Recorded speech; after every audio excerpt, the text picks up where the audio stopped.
ជាងថ្ងៃនេះខ្ញុំចង់ណែនាំអ្នកទាំងអស់គ្នាឲ្យស្គាល់នៅកម្មវិធីមួយដែលជាកម្មវិធីរបស់ខ្មែរយើងផ្ទាល់តែម្ដងដែលវាមានឈ្មោះថា Simplify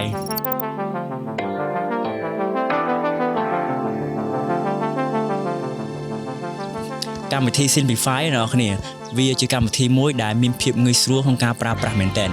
ដោយសារតែកម្មវិធីនេះគឺវាអនុញ្ញាតឲ្យយើងធ្វើការទិញ eSIM មុនពេលដែលយើងធ្វើដំណើរទៅកាន់ប្រទេសណាមួយហើយចំពោះការទូទាត់ប្រាក់គឺមានភាពងាយស្រួលមែនទែនគឺវាប្រើប្រាស់នៅ KHQR ផ្ទាល់តែម្ដងដើម្បីយើងធ្វើការទូទាត់ប្រាក់នៅក្នុងស្រុកហើយមួយទៀតក៏យើងអាចប្រើប្រាស់ជាប្រភេទ credit card បានផងដែរ Simplify វាជាកម្មវិធីមួយដែលខ្ញុំគិតថាអ្នកទាំងអស់គ្នាគួរតែចាំបាច់ជាពិសេសគឺសម្រាប់អ្នកដែលមានបំណងចង់ធ្វើដំណើរកម្សាន្តទៅខាងក្រៅស្រុកអី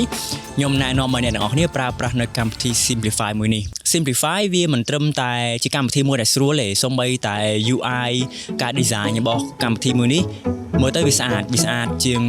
កម្មវិធីផ្សេងៗដែលខ្ញុំបានធ្លាប់ប្រើអ្នកនរគ្នាហើយវា clean មើលទៅគួរឲ្យចង់ប្រើទៀតហើយចំពោះតម្លៃ eSIM នីមួយៗគឺវាអាស្រ័យទៅតាម carrier អាស្រ័យទៅតាមប្រទេសនីមួយៗដែលយើងមានបំណងចង់ទិញហើយមួយទៀតតម្លៃរបស់វាក៏អាស្រ័យទៅលើ subscription ដែលយើងចង់ទិញវាជាលក្ខណៈប្រចាំថ្ងៃឬក៏ប្រចាំអាទិត្យឬក៏តាមចំនួនថ្ងៃដែលយើងចង់ធ្វើការទិញអញ្ចឹងទៅអ្នកនរគ្នាវាថ្លៃទៅតាមនឹងដែរ